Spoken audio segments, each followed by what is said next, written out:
లిస్టులో పేరు వచ్చింది. మరియు రాజకీయం చేసి పాండ్రాజు పేరు తొలగించి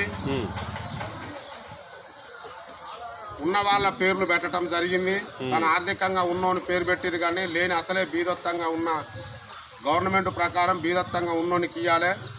కావున లిస్టులో పేరు వస్తే కూడా ఫస్ట్ విడత పేరు వస్తే కూడా దాన్ని తొలగించి మళ్ళా సెకండ్ విడతలో ఆయనకు పేరు లేకుండా తీసేసింది. కావున దాన్ని గ్రామ కార్యదర్శి దృష్టికి తీసుకెళ్ళి గుడిసె ఉన్న వాళ్ళకు ఇల్లు ఇవ్వకుండా గుడిసె లేని మంచి ఇల్లు ఉన్న వాళ్ళకే గవర్నమెంట్ ఇల్లు చేయటం జరిగింది.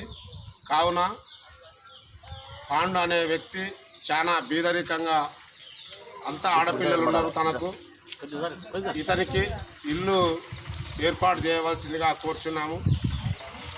లేని పక్షంలో ఆమరణ నిరాహార దీక్ష చేయడానికి కూడా మేము సిద్ధంగా ఉన్నాము. కార్యదర్శికి విన్నపం చేసుకుంటున్నాము. మరియు కలెక్టర్ దృష్టికి కూడా తీసుకుపోతాము. ఎంఆర్ఓ ఆర్డీఓ గారి దృష్టికి కూడా తీసుకుపోవడానికి మేము సుల్కంగా ఉన్నామని తెలియపరుస్తున్నాము. ఈ నలుగురు కూడా ఎంక్వైరీ చేయాలి. ఎంక్వైరీ చేసి అతనికి ఉన్నవాడా లేనివాడా అనే సంగతి కూడా గ్రామస్తులు కూడా అందరు తెలుసుకొని తనకు ఇల్లు పెట్టవలసిందిగా కోరుచున్నాము. అందరు ఫస్ట్ ఊరి గుడిసె వాళ్ళకే ఇల్లు రావాలి. కావున గవర్నమెంట్ రూల్ ప్రకారం రేకుల వాళ్ళకు స్లాబ్ వాళ్ళకు ఇల్లు వచ్చినాయి.